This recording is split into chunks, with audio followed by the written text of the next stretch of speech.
Iawn?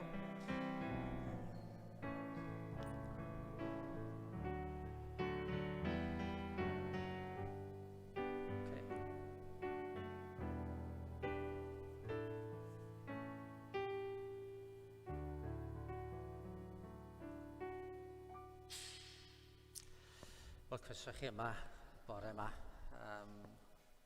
Problemau technegol, os ydych chi'n gwylio ar y we, gobeithio bod chi'n gallu gweld. Wedyn, da ni'n gobeithio bod chi'n clywed hefyd, mae dipyn o newid bore yma. Yn amlwg, un o'r pethau ydy bod Covid wedi effeithio ar nifer o'r teuluoedd yma yn yr eglwys, ac felly da ni yn gorfod gwneud heb rai ohonyn nhw gan obeithio bod pob peth yn mynd i weithio yn iawn. Cwpl o gyhoeddiadau. Dim cyfarfod Zoom heddiw achos prawn mae rhai o'n ni sy'n gallu yn dod ynghyd i ddathlu'r ffaith bod chi'n cael gwared â fi fel gweinidog diwedd y mis. A da ni'n cael pryd o fwyd efo yn gilydd gan ddiolch i chi am bob dymuniad da. Y peth... Ie. I mi godi'n llais. Mae'n swnio'n uchel iawn fan yma i fi. Ydy o'n... Reit. Fel dwi'n dweud, dim cyfarfod Zoom heno am 5. Wedyn, wythnos nesaf, mae pethau'n newid dros penwythnos. Mi fydd cyfarfod gweddi nos Fercher fel arfer, ond wedyn ar y penwythnos, nos Sadwrn, cyfarfod yma yn Rhiwlas, cyfarfod awyr agored. Steffan oedd fod yn arwain hwnnw, di o ddim yn gallu gwneud, mae wedi gofyn i fi wneud yn ei lefo, ond fydd angen cymorth wrth gwrs. Cymorth i rannu holi cylchgrawn yma yn Rhiwlas, a wedyn cymorth ar y noson. Felly, gawn ni air ar y diwedd i wneud yn siŵr bod digon ohono ni'n gallu bod yn rhan o hynny, fel bod ni'n gallu cynnal hwnne ar y nos Sadwrn. Dwi ddim yn cofio'r amser, dwi'n credu mae 7:00, ond dwi'n yn cofio'n iawn. Neu falle bod yn gynt. Newn ni gadarnhau. Edrychwch ar dudalen Facebook capel y ffynon a mi welwch chi fan ono pryd mae o. Wedyn Sul nesaf, da ni ddim yn cyfarfod fan yma. Does dim cyfarfod yn y bore, ond yn y nos, 4:45 o flaen Boots yn y Mangor. Da ni yn cynnal cyfarfod carolau awyr agored efo Ebenezer a Penrallt a Mosaic. Mae hwnna'n 4:45. Fyddai'n gret cael cymaint ohonoch chi yna sy'n bosib. Ac mae angen cwpl o stiwardiau i helpu efo wneud yn siŵr bod pawb yn byhafio, bod ni'n gallu rhannu'r taflenni caroleg yn y blaen. Hefyd mae eisiau rhywun yn barod i ddarllen, gwneud un darlleniad byr o'r ysgrythyr yn ystod y cyfarfod hwnnw. So os ydych chi'n gallu, mi fyddai hynny yn gret sy'n rhywun yn cynnig gwneud hynny. Wedyn, bore Nadolig, cyfarfod yma am 10. A y diwrnod wedyn, cyfarfod yn oedfa ola fi fel gweinidog yma. Mi fyddwn ni'n cyfarfod yma fel arfer am 1/2 wedi 10, cyn belled y bod y rheolau ddim wedi newid o ran llywodraeth a phob dim fel yna. Dwi'n credu mae dyna'r cyhoeddiadau. Os ydych chi eisiau copïau o y cylchgrawn bach holi, maen nhw draw fanne, cymwch nhw, mae gynddon ni gannoedd i'w rhannu, felly cymwch nhw fan yna. Ac os ydych chi eisiau mwy, jyst gofynnwch i mi. Mae gynddon ni, fel dwi'n dweud, digonedd i'w rhannu efo pobl. Gadwch i ni weddio. Yn y dechreuad, yr oedd y gair. Yr oedd y gair gyda Duw, a Duw oedd y gair. Hwn oedd yn y dechreuad gyda Duw. Trwyddo ef y gwneithbwyd pob peth, ac hebddo ef ni wneithbwyd dim ar y wneithbwyd. Ond o efrys bywyd, yr bywyd goleuni dynion y daeth. Yr gair a ddaeth yn gnawd ac a drigodd yn ein plys ni. A ni ewelsom ei ogoniant ef, gogoniant megis yr unig anedig oddi wrth y tad. Heddiw o ddiwn tad, da ni'n diolch i ti am y cyfle i gofio, am y gair yn dod yn gnawd. Da ni'n diolch am y cyfle i ryfeddu o'r newydd at dy ddaioni di. A da ni'n gofyn am dy gymorth rwan wrth i ni daddoli. Da ni'n gweddio ddiwn tad y bydde di'n gwneud pethau'n rhwydd efo'r dechnoleg. Da ni'n gweddio ddiwn tad y byddwn ni'n profi dy ysbryd i ar waith yn calonau ni. A da ni'n dymuno ddiwn tad uwchlaw pob dim bod Iesu Grist yn dod yn fwy yn golwg ni, bod ni'n ei garu o'n fwy a bod ni'n ei ddilyn o yn fwy ffyddlon. Clyw yn gweddi trwy Iesu Grist yn harglwydd a'n gwaredwr da. Amen. Fel sy'n amlwg o'r weddi yna, da ni yn meddwl am y Nadolig, da ni'n meddwl am y geni rhyfeddol hwnnw heddiw. Ac felly, da ni am ganu carolau wrth i ni addoli. A'r cyntaf yn un o'r carolau mwyaf cyfarwydd o deuwch ffyddloniad, oll dan orfoleddu, o deuwch i Fethlehem dref. Wel fe anwyd brenin yr angylion o deuwch ac addolon Grist o'r nef.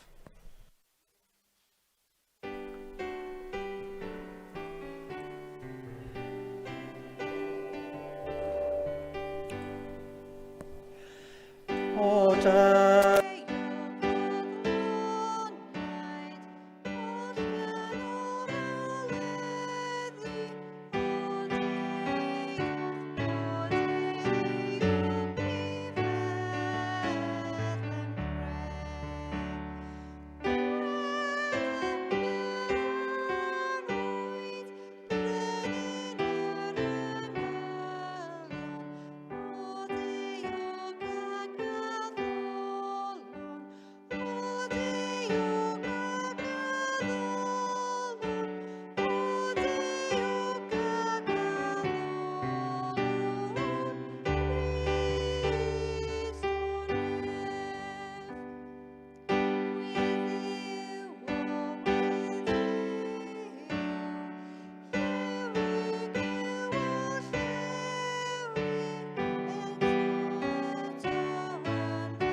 Reit, blant, os dim lot o'n chi yma, ond chi am ddod ymlaen am funud bach.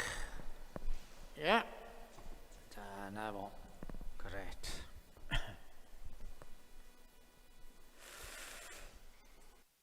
So, ydych chi'n edrych ymlaen at y Nadolig?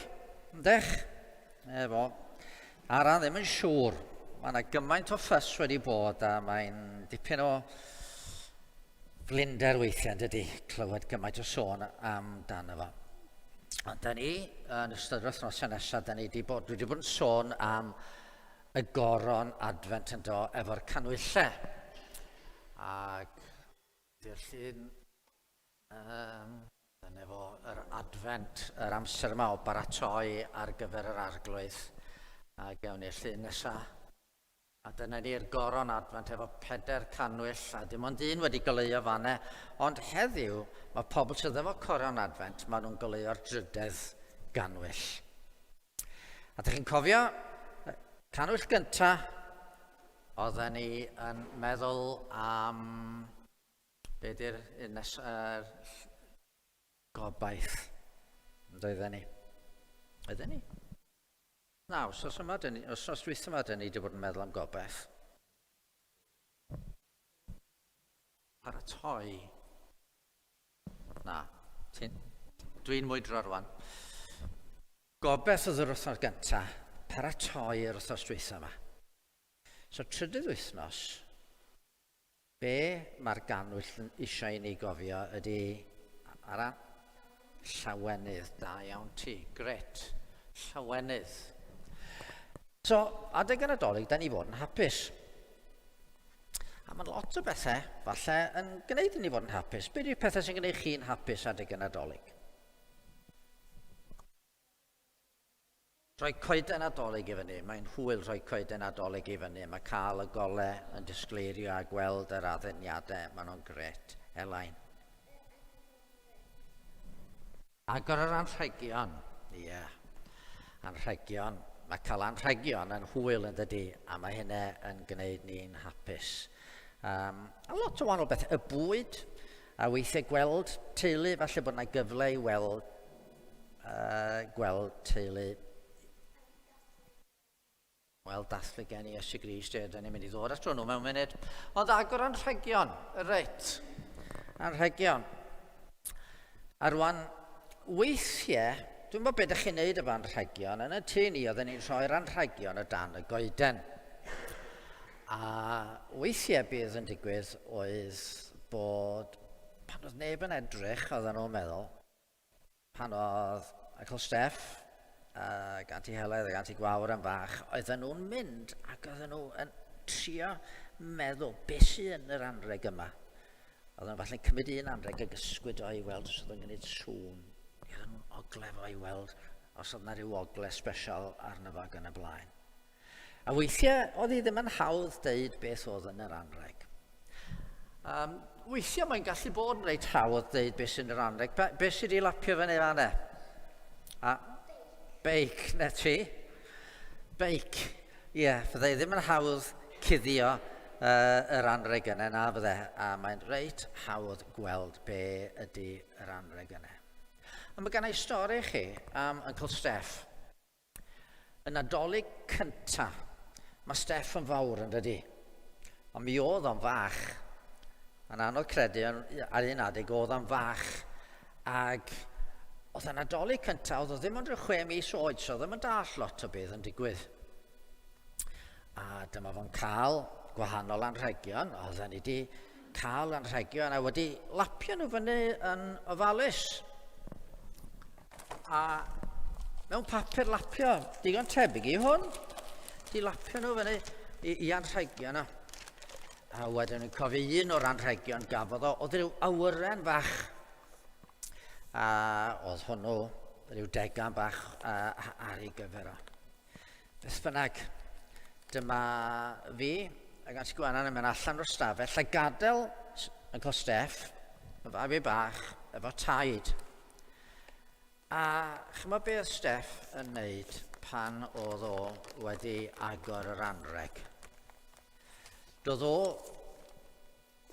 wedi anghofio'r anreg. Dyna beth oedd o'n wneud, oedd chwarae efo'r papur. y papur oedd yn lapio. I ddweud y gwir, oedd wedi dechrau cnoi'r papur. Ac oedd yn gwneud pob math o bethau. A efo'r papur coch, oedd beth o lliw coch di'n mynd dros i wyneb. So oedd ei wyneb o'n goch i gyd. A lle oedd ni eisiau efo chwarae efo'r anreg, oedd o jyst eisiau chwarae efo'r papur. A mae hwnna'n ddarlun i chi, chi'n weld. Mae yna rai pethau yn fwy pwysig na pethau eraill. A mae'n gret cael yr anrhegion. A mae'n gret cael y bwyd, a mae'n gret cael gweld pobl ac yn y blaen a wneud lot o wahanol bethau ar goeden Nadolig. Ond, fel y ti'n deud, y peth pwysig ydy bod ni'n cofio Iesu Grist. A'r lle nesaf, dwi'n meddwl, ydy yr anreg gorau fi erioed ydy yr arglwydd Iesu Grist. So pan da ni just yn meddwl mae pethau eraill, mae braidd fel yn cael Steff just yn chwarae efo'r papur. Ond pan da ni'n cofio yn Nadolig, da ni'n gwneud yn fawr o'r anreg mae Duw wedi ei roi i ni. Rwan, o'n i wedi bwriadu bod ni'n mynd i ganu can y Nadolig, da ni wedi bod yn canu yn y capel yma. Dwi'm yn gwybod ydy'r cyfrifiadur yn mynd i weithio rwan efo hwn, ond gewn ni drio fo.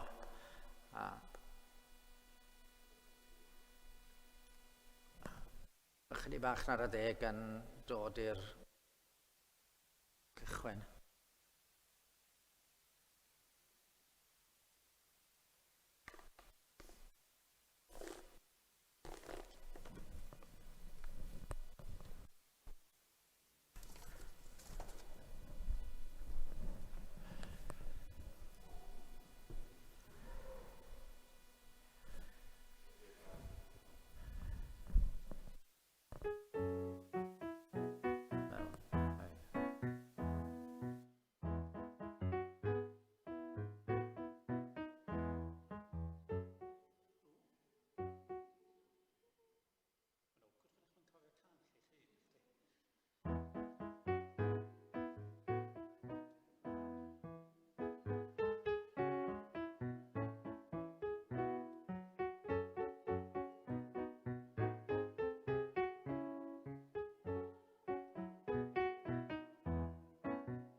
Efo, ddech chi'n mynd ôl? Wan, iawn.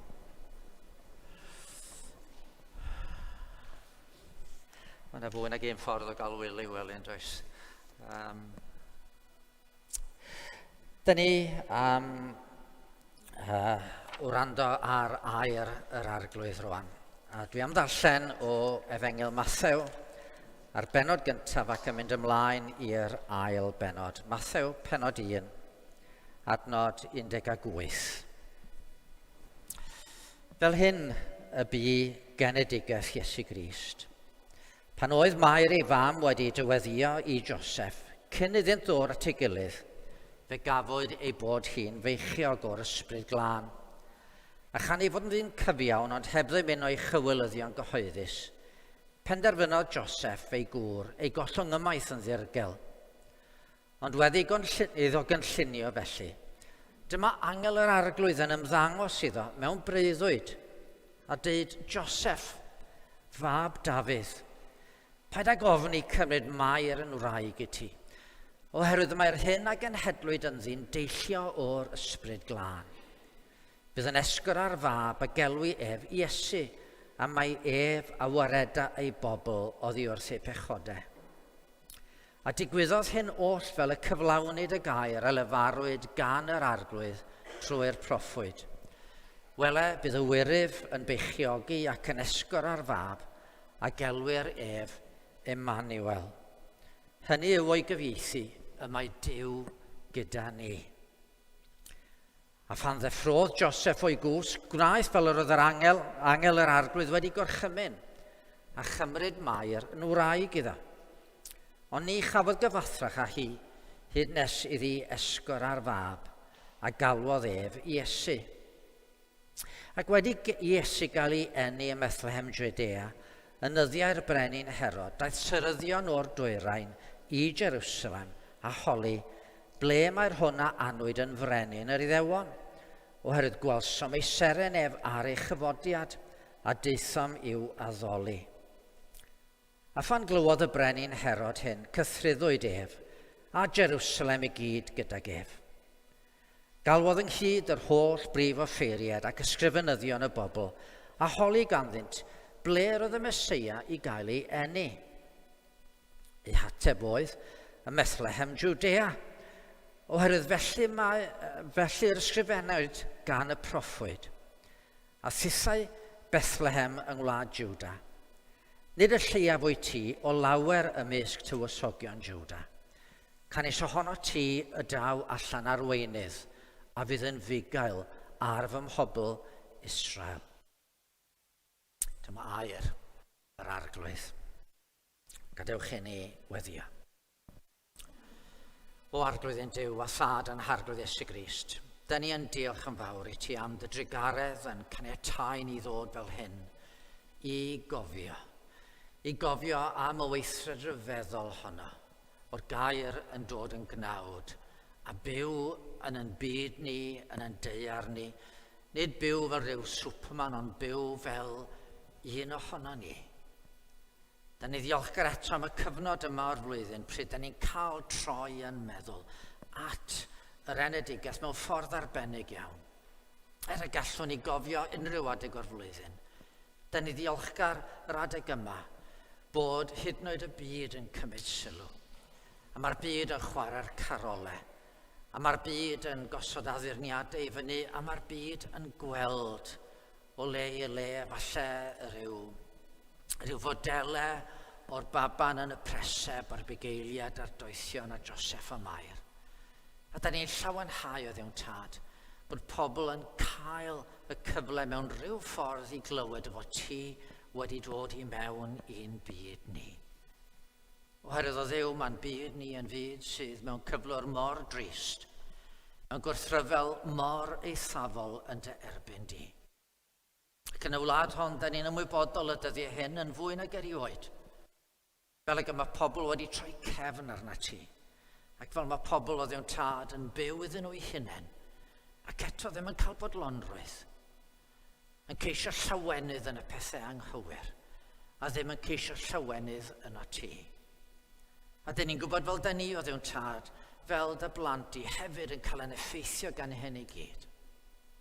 Maddau ni ysgol i di fod yn dda, yn bod ni mor ddifater ynglyn a rhywbeth mor ryfeddol.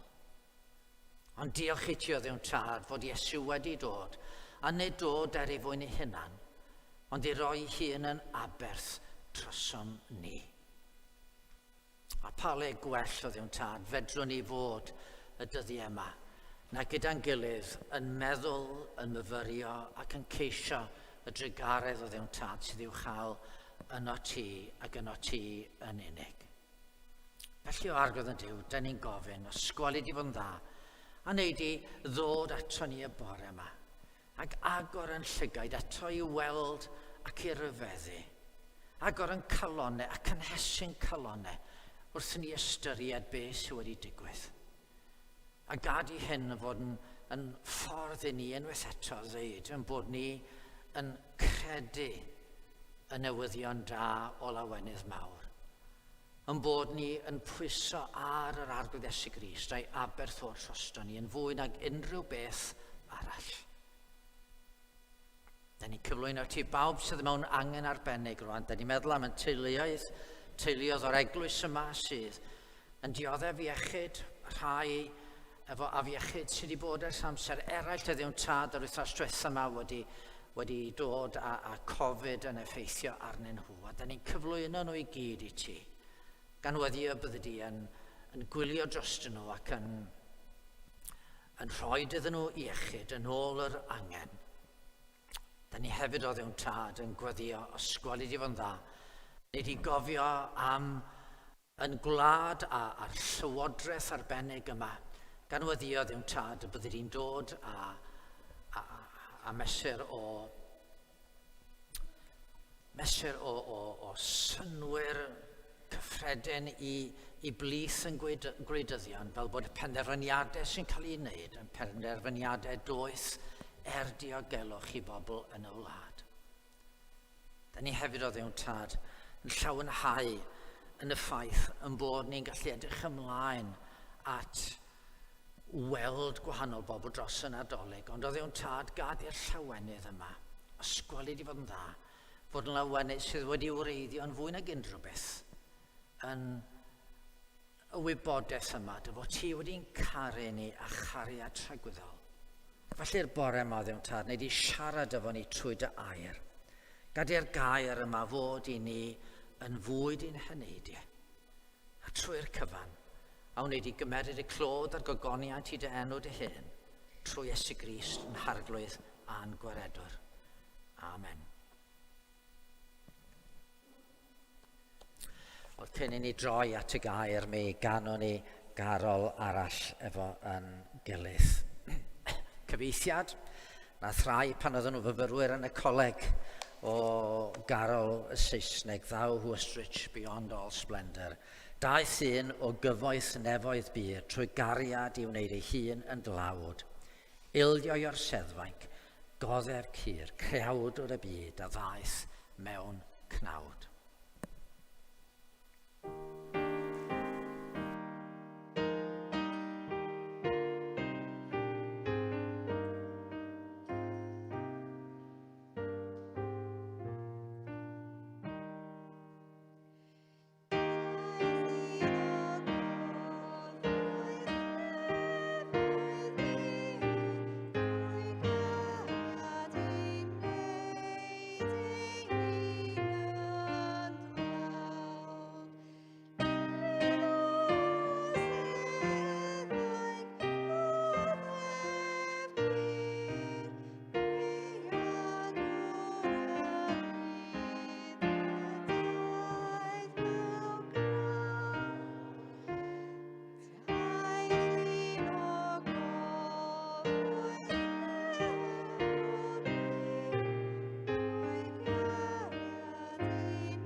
Wel, da ni'n troi'n golwg heddiw tua'r Nadolig ac geiriau mae Matthew yn ei roi ni yn y bennod gyntaf o'i Efengil, adnod 22. Digwyddodd hyn oll fel y cyflawnid y gair a lefarwyd gan yr arglwydd trwy'r proffwyd.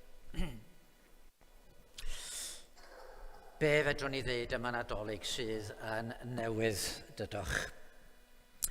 Nid dyma tro cyntaf mi bregethu am y Nadolig yn eich plith chi. I ddweud y gwir, dyma Nadolig rhif 37 i mi fod yn pregethu i chi, a dwi wedi rhoi fel arfer 2 neu 2 neges Nadoligaidd bob blwyddyn. Felly, dwi'n mynd i'ch atgoffa chi am yr hyn ydych chi'n wybod yn barod. Ond i hynny ddim bob amser yn beth drwg. Di cael golwg ar rhywbeth da ni wedi gweld o'r blaen, ddim yn beth drwg. Da ni gyd falle wedi gweld machlud haul. Ac efallai bod ni wedi gweld machlud haul sawl tro. Ond bob tro da ni'n gweld yr haul yn machlud, a'r awyr yn goch ac yn mynd lawr dros y gorwel, eto mae yna rhyfeddod yn dod bob tro rywsut yn does. Da ni ddim yn dweud, dyna fo, jyst mae'r haul di machlud. Na, mae yna rhywbeth yn cynhesu'n calonau ni. A felly efo hanes y Nadolig, bod ni'n gwybod yr hanes, wrth edrych ac wrth fyfyrio, mae calonau ni'n gallu cynhesu, da ni'n gallu rhyfeddu o'r newydd, fel da ni wedi wneud gymaint o weithiau o'r blaen. Ac felly dwi'n dod efo hen neges, ond wedi dweud hynny, nid ail adrodd hen bregeth ydw i. Mae'r bregeth yma yn un newydd, a mae yna ffordd wahanol bob amser i ni geisio gweld y pethau yma. Mi ges i awgrym yn ddiweddar o beth am lyfr datgyddiad pennod 12. Gewch chi edrych yn datgyddiad pennod 12 i weld pan bod rhywun wedi awgrymu hynny. Wedyn efallai. Ond fues i'n edrych nes i benderfynu, na, dwi ddim yn mynd lawr y llwybr yna. Well gan i droi at y cyfarwydd. Ac at arwydd y cader yn ddigwyddodd yn Nazareth, pan ddath yr angel at Joseph mewn breuddwyd. O'n i wedi sôn os fercher yn digfaro gweddi yn bod Joseph mewn lle tywyll fan yma. Da ni'n gwybod os oedd wedi cael ei eni a'i fagu yn Nazareth, neu oedd o wedi dod yna ar ôl o dyfu a wedi gosod i fyny i fusnes fel saer coed. Ond tra oedd yn Nazareth, oedd ei lygyd o wedi disgyn ar y ferch yma, ar yr hogan ifanc rinweddol. Os da ni gredu artistiaid y canrifoedd yna, oedd hi'n hogan brydferth iawn hefyd. Ac oedd yna gynllunia, oedd yna drefnu. Ac yn y dyddiau hynny, oedd diweddio yn rhywbeth llawer mwy sicr nag ydi o'n yn dyddiau ni. Oedd o bron mor gry a'r briodas i hynna'n, ac oedd pob peth yn cael ei osod mewn trefn. Cyna. Ni'n yn gwybod ai Mair ddar i ddeud wrth efo neu rhywun arall, ond oedd Mair yn disgwyl plentyn, a nid fodd y tad. Be fedre fo wneud? Oedd o di mynd i le tywyll ac oedd o'n mynd i roi Mair heibio yn ddirgel, heb geisio gwneud rhyw ffys mawr o'r peth, ond trio just symud ymlaen. Ac wedyn, dyma fo'n cael breuddwyd. A'r breuddwyd yma mor glir, mor arbennig, fel na lle ond credu bod y freuddwyd yma yn wir. Daeth, dyma angel yr arglwydd yn ymddangos iddo mewn breuddwyd, a deud, Joseph, fab Dafydd, paid ag ofni cymryd Mair yn wraig i ti, oherwydd mae'r hyn y genhedlwyd yn ddyn deillio o'r ysbryd glân. Sylweddolodd o bod be oedd Mair yn ddeud yn wir. Ac wrth i Matthew adrodd yr hanes yni, mae'n ychwanegu fel esboniad i wneud y cyfan yn glir i'w ddarllenwyr. Digwyddodd hyn oll fel y cyflawnid y gair a lefarwyd gan yr arglwydd trwy'r proffwyd. A hyn yn digwydd yn ôl rhyw drefn arbennig. Oedd Matthew yn sgrifennu yn gyntaf at Iddewon, rhai fydd yn gyfarwydd ar Hen Testament. A mae Matthew yn dweud, meddyliwch yn ôl i'ch hanes eich hunan, gwelwch be sydd wedi digwydd. Be mae Matthew eisiau ni weld? Pwynt cyntaf. Mae Duw yn ffyddlon. Da ni'n gwybod bod geiriau yn bwysig yn dydyn ni. Mae'r hyn sy'n cael ei ddeud wrthon ni'n gallu dangos beth ydy pobl. Wrth i ni ddod i nabod pobl neu wrth i bobl ddod i nabod ni, gweld sut da ni'n gweithredu, yna maen nhw'n gweld os da ni bobl o integrity. Ydy be da ni yn ddeud hefyd be da ni yn ei wneud. Wrthos diwetha yn amlwg mae'r llywodraeth wedi bod mewn trafferth yn ydyn nhw. Wedi cael ei dal gyda nhw'n deud un peth ond yn ymddangos fel sy'n nhw'n gwneud rhywbeth gwahanol. A mae'r wasg, a nid jyst y wasg, ond mae pobl yn gyffredinol yn dweud, fedrwn ni drystio'r bobl yma. Fedrwn ni feddwl bod rhain wir yn mynd i'n rhoi ni yn gyntaf. Mae Matthew eisiau i ni wybod fod Duw yn un y gallwn ni i drystio. Mae o yn ffyddlon. Mae dyfynnu o lyfr y proffwyd Eseia. Ac yn ddiddorol iawn, yn y benod lle da ni'n cael y dyfyniad yma, penod 7 o broffwydoliaeth Eseia. Mae'r brenin Ahas, brenin Juda. A mae o mewn dipyn o ofn a dychryn.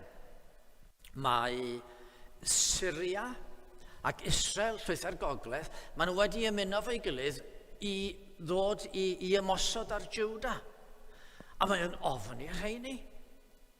Ond mae yna rhywun arall mae'n ofni, mae ymerodraeth Assyria.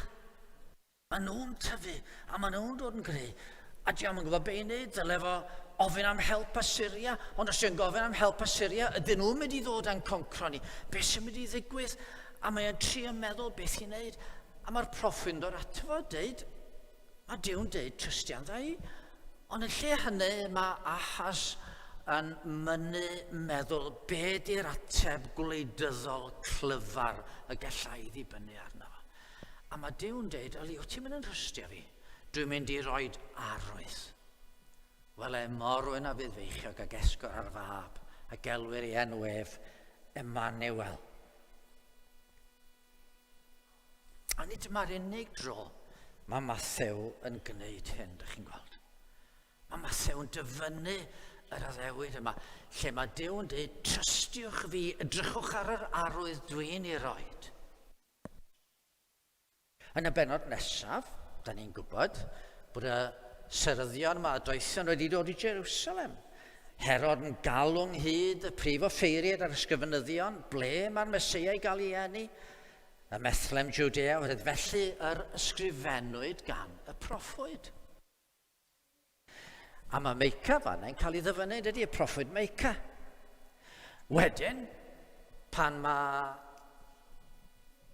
Joseph yn cymryd Mair a Iesu a ffoi i'r Aifft, yna mae yna ddyfyniad arall o'r Hen Testament, o'r Aifft y gelwais fy mab, Iesu'n dod nôl. Mae Duw wedi deud pethau, a mae'n gwireddu, mae Duw'n ffyddlon i'w air. Mae Herod yn dod yma'n lladd plant Bethlehem. A mae Matthew eto'n dyfynnu o lyfr y proffwyd Jeremia.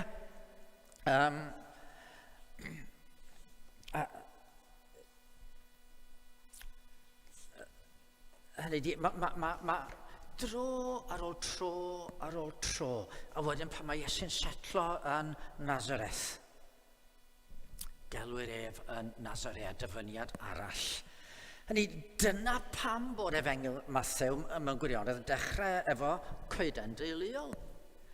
Dyma restr achau Iesu Grist, y Meseia, Crist, mab Dafydd, oedd Duw wedi deud o linach, Dafydd y byddai'r Meseia yn dod, mab Abraham, oedd Duw wedi deud holl deuluodd y ddaear y bendithir yn y tŷ.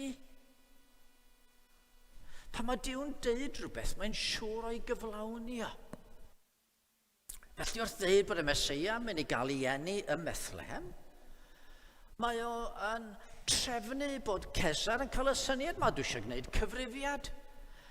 Ac yn Rhufain, lle mae Cesar, mae Duw yn gwylio dros i feddwl o, a mae yna gyfrifiad yn dod, a mae Joseph yn gorau mynd draw i Fethlem ac yn ôl i air ffyddlon. Yna, mae hwnnw'n cael ei wareddu, mae Duw'n gweithredu a mae'r Meseia yn cael ei eni ym Methlehem. A Joseph a Mair yn y man iawn ar yr adag iawn.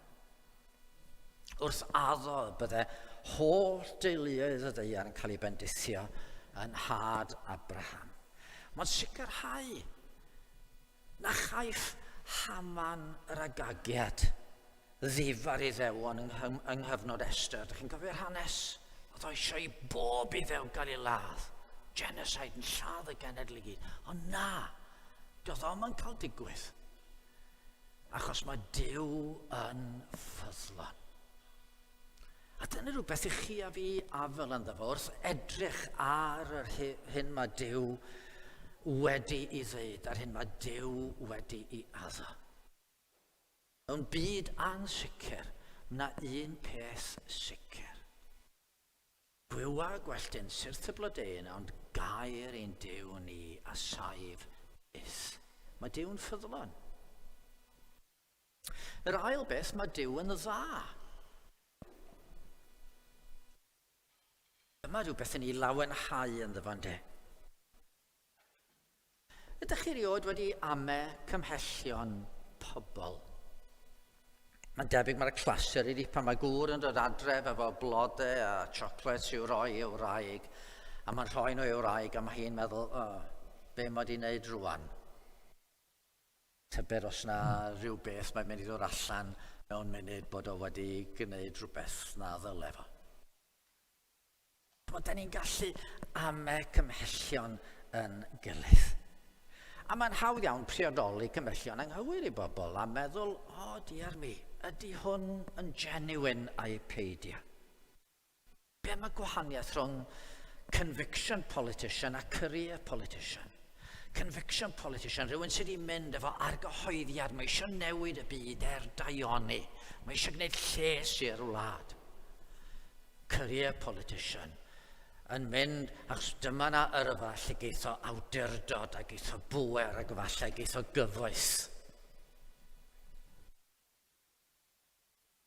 Ond mae beth peryglus iawn wrth gwrs yn bod ni'n cyhyddo unrhywun.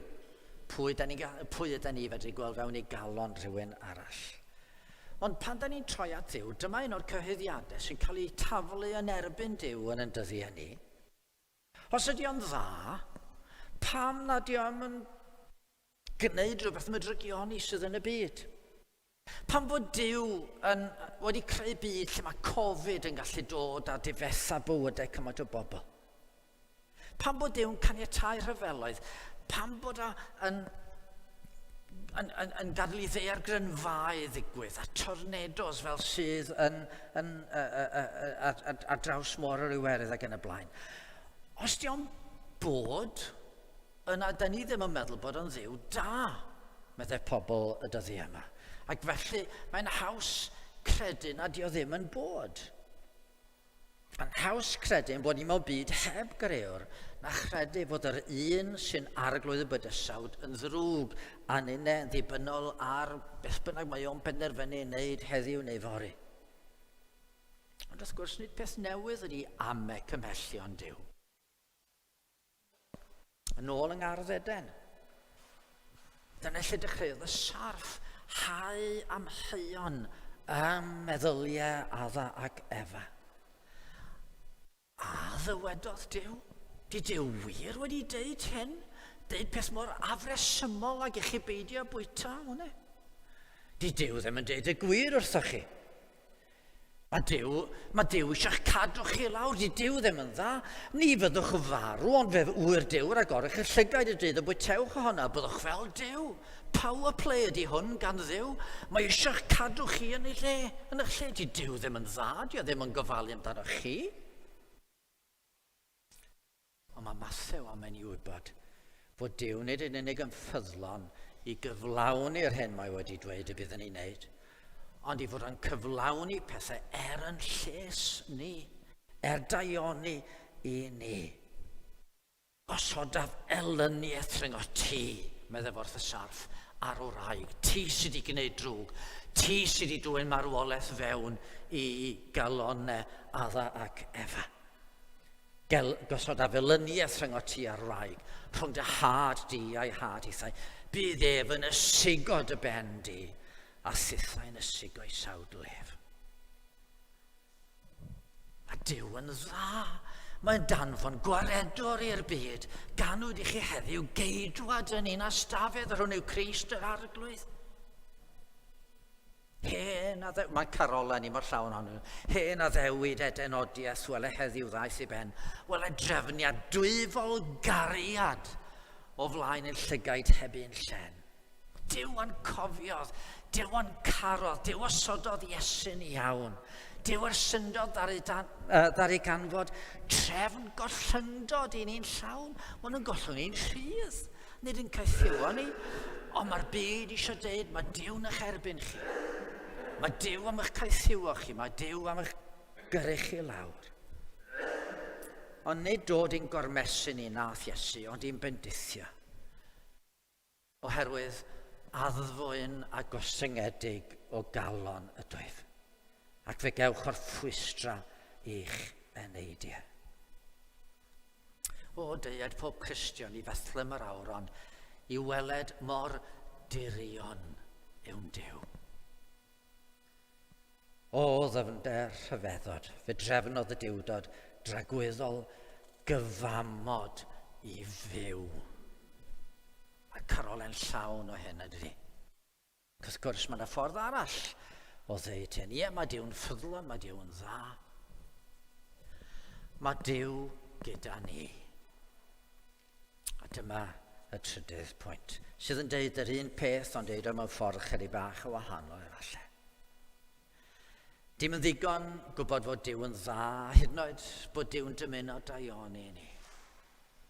Gallai ddymuno daioni yn rhywun ohonoch chi, ond os na dwi'n gwneud rhywbeth, ac os na dwi'n dod ato chi, yn dod ochr yn ochr â chi, yna dim ond geiriau wedi deud mod i'n dymuno daioni i chi ynde.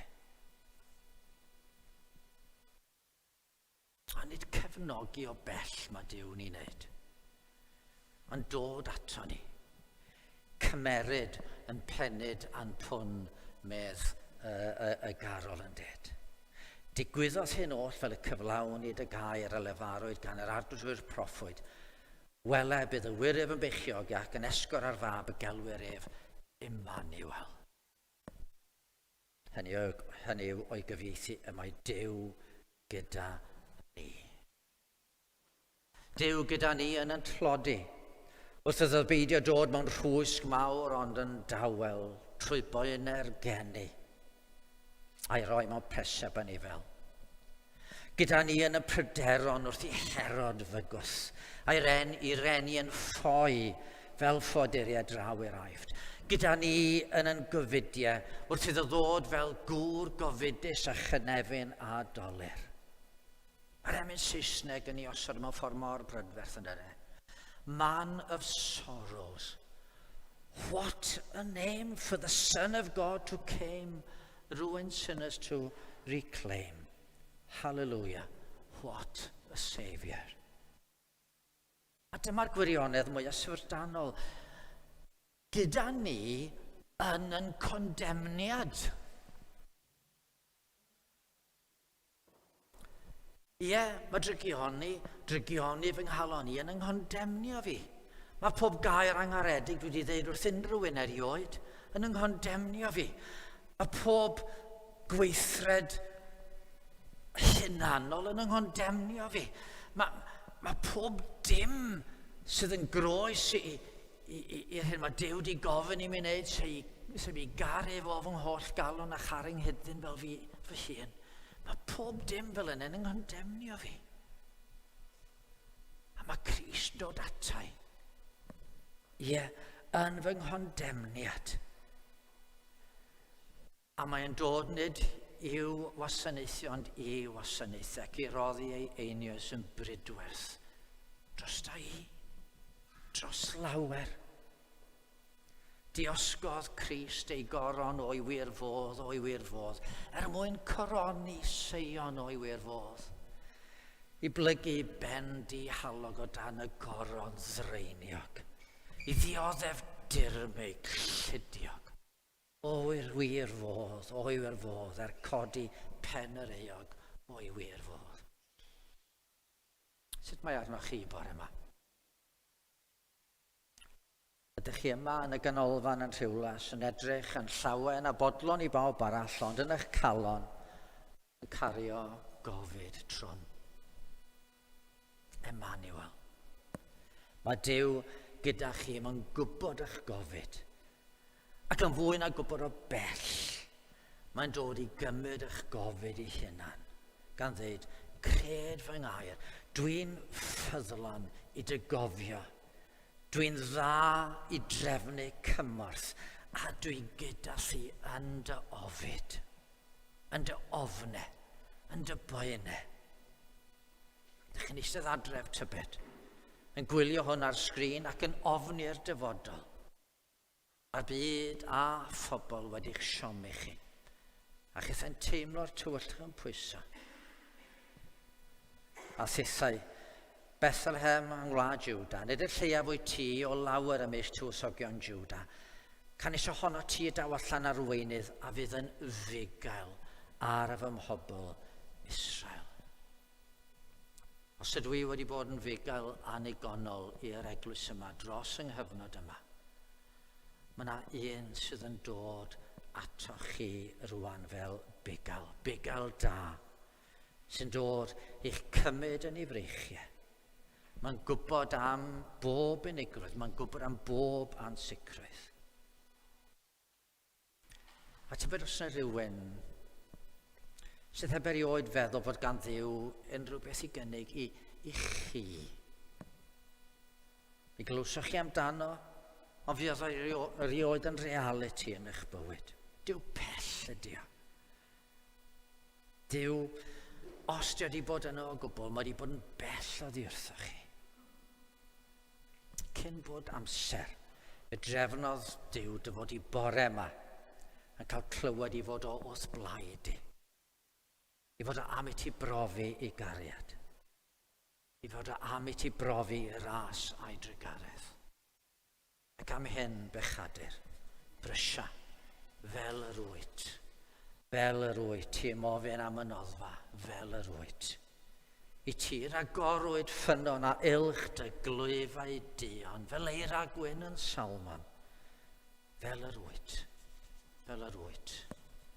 Gan hynny, tyrd yn brydlon, fel yr wyt.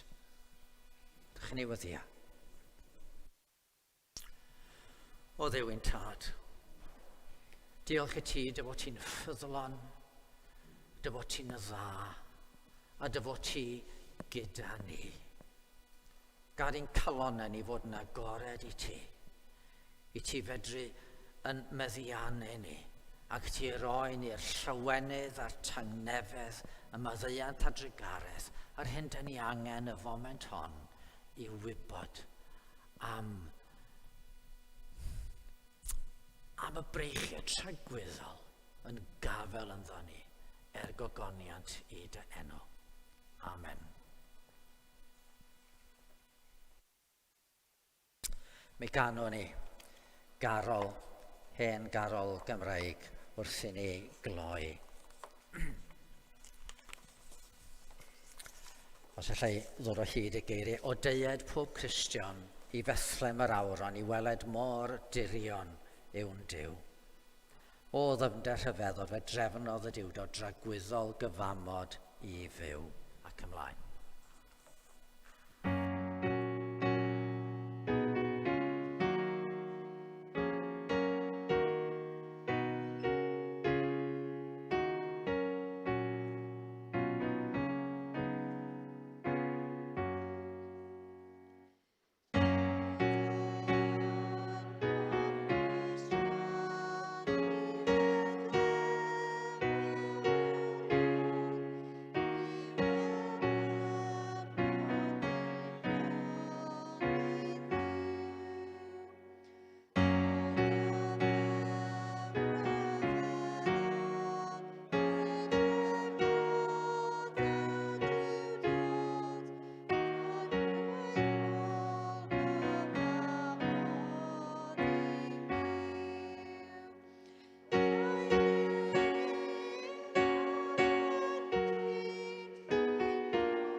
ei ras o derbynion. Bydde di ras ein harglwydd Iesu Grist, a chariad Duw ein Tad, a chymdeithas yr Ysbryd Glân aros gyda ni trwy'r Nadolig hwn a hyd byth. Amen.